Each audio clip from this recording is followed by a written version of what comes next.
le dossier du Centre de recherche sur la ruralité, piloté par l'Institut national de recherche scientifique à Dunouveau, et j'en parle avec son directeur général, M. Luc-Alain Giraldeau. M. Giraldeau, bonjour. Bonjour. Monsieur Giraldeau, depuis 2002, l'INRS parle d'un centre de recherche sur la ruralité et vous venez d'avoir des bonnes nouvelles. On a confirmé que vous pourriez commencer à engager du personnel pour aller de l'avant dans le projet. Absolument. Au dernier budget provincial, on a appris avec beaucoup de bonheur que le besoin qui avait été exprimé par de nombreuses régions et de plusieurs acteurs dans le domaine, euh, le besoin de recherche pour La des ruralité? enjeux de ruralité durable, Oui. avait été entendu par le gouvernement et le plus difficile d'avoir d'un gouvernement, c'est un financement récurrent et c'est ce qu'ils nous ont donné.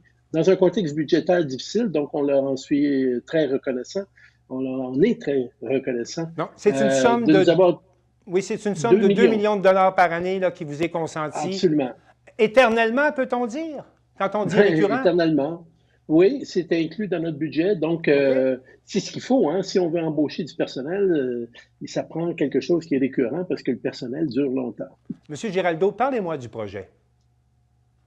Bien, le projet est très emballant parce que la mission de l'INRS, c'est vraiment de répondre à des enjeux importants pour la société québécoise. Et depuis avant la pandémie, je pense que c'est évident que des questions qui touchent les petites villes, les municipalités régionales, euh, ce sont des enjeux qui sont de plus en plus importants. Puis on ne peut pas y répondre avec des chercheurs dans des centres-villes qui réussissent à produire des solutions qui sont peut-être pertinentes pour des grandes agglomérations, mais qui sont inaccessibles et non pertinentes pour les problèmes des petites villes et des municipalités régionales. Monsieur Giraldeau, je vous arrête tout de suite. Là. Vous dites que c'est difficile pour des chercheurs dans des centres-villes de concevoir des réponses à la ruralité. Est-ce que ça veut dire que l'emplacement géographique de vos professeurs est important?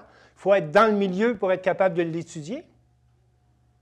Ben, je pense que oui. Je pense que, d'une part, si on veut des gens qui sont réellement engagés Oui, pour la ruralité, et ça prend des gens qui ont le goût d'y vivre, qui ont le goût d'en participer à la vie des régions. Et donc, oui, on ne peut pas mettre un centre de recherche sur les ruralités dans oui. un centre-ville de Québec ou de Montréal ou de Trois-Rivières. Donc, Donc, ce que vous nous dites, c'est qu'il y a des chercheurs dans les prochaines années qui vont venir s'installer dans la région pour étudier la ruralité. c'est absolument essentiel. Puis, il faut aussi D'accord? la collaboration de nos partenaires en région, donc au premier plan, les partenaires de la région de Charlevoix, mais de toutes les régions du Québec. Je pense que c'est absolument essentiel parce que les gens qu'on va former dans ce Oui. centre de recherche-là, ça sera essentiel qu'ils aient des liens, des relations, éventuellement des stages, pour accompagner les dirigeants, les gouvernants de ces municipalités, de ces villages, de ces MRC.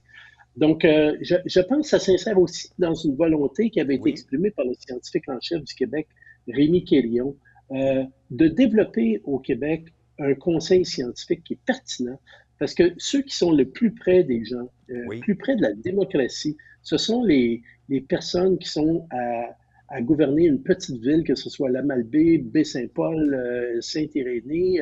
Ces gens-là, c'est vraiment les gens qui sont les plus proches de la démocratie et aussi les plus proches des problèmes que les gens ont à vivre. Et c'est à eux qu'il faut fournir la capacité d'être capable de résoudre des problèmes avec des Avec des approches. scientifiques qui étudient, avec des gens qui prennent la peine d'étudier leur réalité. Ce 2 000 Absolument. oui, ce 2 millions permet à peu près... Qu'est-ce que ça signifie comme ressources humaines, là? Ouais. Et à partir de quel moment ça va se mettre en branle? On parlera ensuite de où vous voulez vous établir, mais pour l'instant, là, 2 millions en ressources humaines pour l'INRS, qu'est-ce que ça signifie comme ressources humaines qui seront disponibles et à partir de quand? Ouais. Ben, écoutez, nous, on estime qu'avec ce montant-là, on serait capable d'embaucher peut-être 8, 7, 8, peut-être 9 professeurs Oui, qui seraient à l'œuvre à faire de la recherche et de la formation.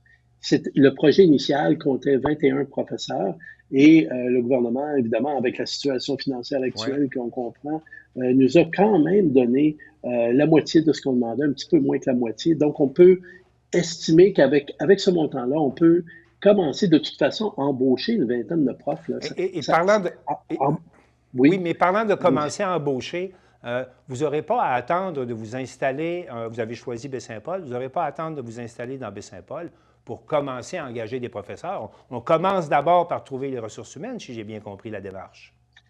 Absolument. Je pense que embaucher un professeur de l'université, c'est un processus très long qui OK? est, en moyenne, ça dure 1 an et demi.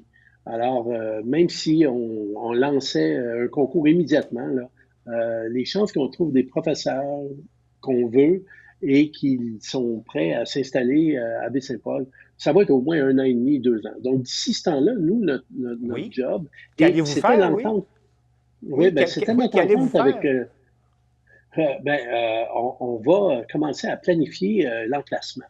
OK? Et notre entente explicite avec le ministère de l'Enseignement supérieur, quand on a fait notre demande il y a 2 ans ou un peu plus, quand on a fait notre demande, on a dit, Oui. écoutez, nous autres, ce qu'on veut, c'est des cerveaux. Nous, notre job, c'est d'aller chercher des professeurs. C'est le plus difficile. Si vous nous donnez de l'argent pour ça, le reste, on va se débrouiller. On a de l'argent qui nous est propre à l'INRS, Oui. mais on compte beaucoup sur des partenariats avec les gens de Charlevoix, évidemment, peut-être avec des philanthropes, peut-être avec le gouvernement fédéral, avec d'autres acteurs du milieu pour nous aider à mettre en place un premier lieu de départ pour une éventuelle construction d'un centre de recherche.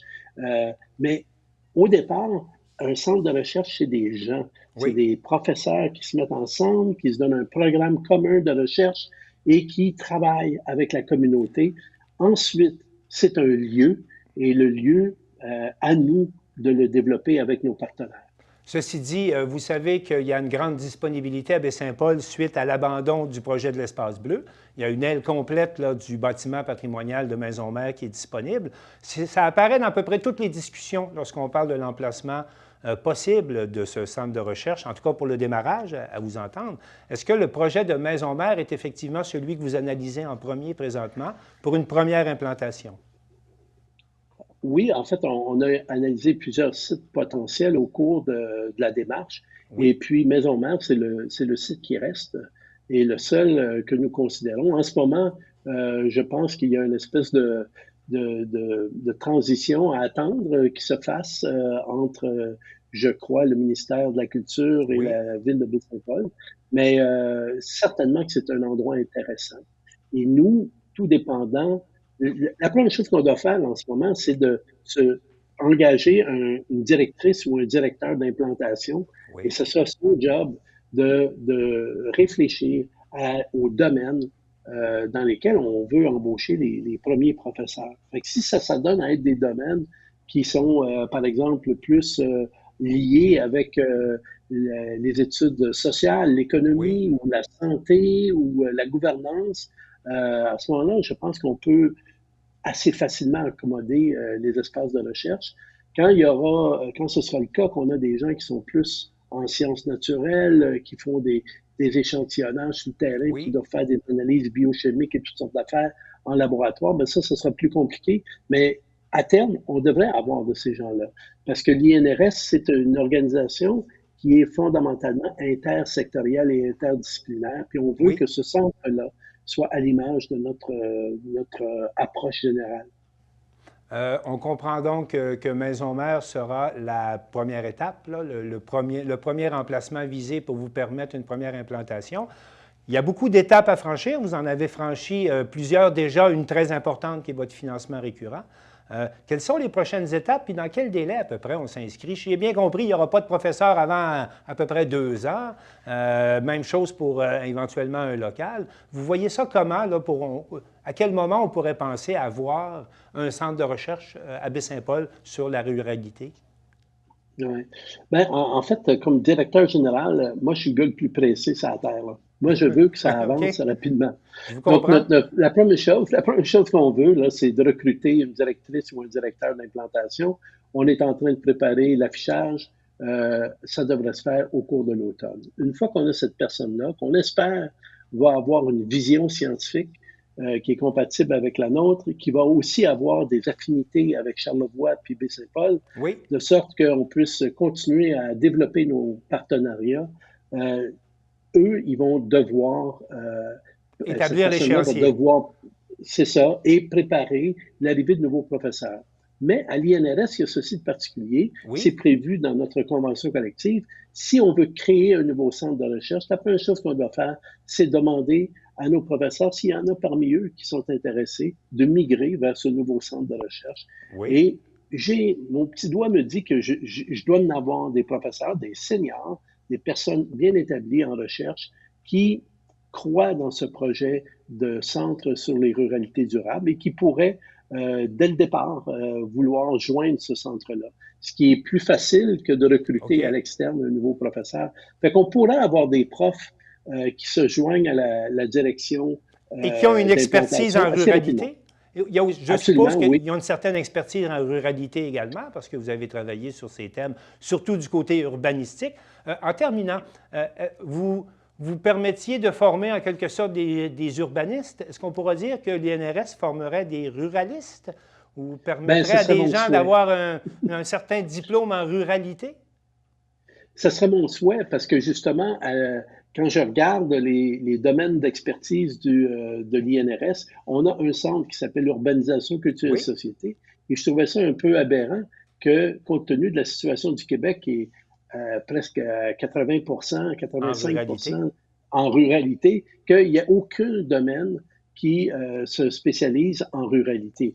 Je dois quand même lever Oui, mon chapeau à de nombreux experts au sein du réseau de l'Université du Québec, tant à Rimouski qu'à Saguenay, qu'à Gatineau, qu'à Val-d'Or. Il y a plein de gens qui s'intéressent à la ruralité au sein du réseau de l'Université du Québec.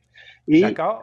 je pense que le Oui. rôle de l'INRS, c'est de fournir une espèce de lieu de rencontre pour toutes ces expertises et permettre Alors, de dynamiser ce que l'Université du Québec fait déjà. Luc-Alain Giraldo, merci beaucoup. On vous souhaite un bon recrutement parmi vos professeurs seniors. Et puis, sans aucun doute, on aura l'occasion de se reparler. Merci.